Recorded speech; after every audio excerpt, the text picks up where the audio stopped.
In today's video, I'm going to teach you how to manage OneDrive notifications. If you've ever been interrupted by a pop-up while you're focusing or missed an important sync alert, adjusting these notifications can make your day run smoother. We'll walk through where to find the setting and what each choice means so you can decide what works best for you. First, open Settings on your computer. The quickest way is to press the Windows key and the letter I together.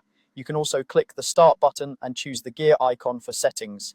This is your central place to control how Windows behaves and how apps interact with your desktop. Next, go to System. You'll find it on the left side of the settings window. The System section is where Windows groups core controls like display, sound, power, and notifications. We're heading here because notifications are part of how the operating system handles alerts from your apps. Now click Notifications. This page determines how and when apps show banners in the corner of your screen, play sounds, and place alerts in the notification center. It's helpful to think of it as the master control panel for all app alerts on this device. Scroll down the list of apps until you find OneDrive. The list may be long, so keep scrolling until you see it.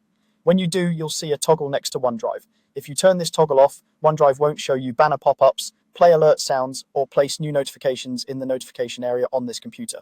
This is useful if you'd like a distraction-free environment while you're working, presenting, or gaming.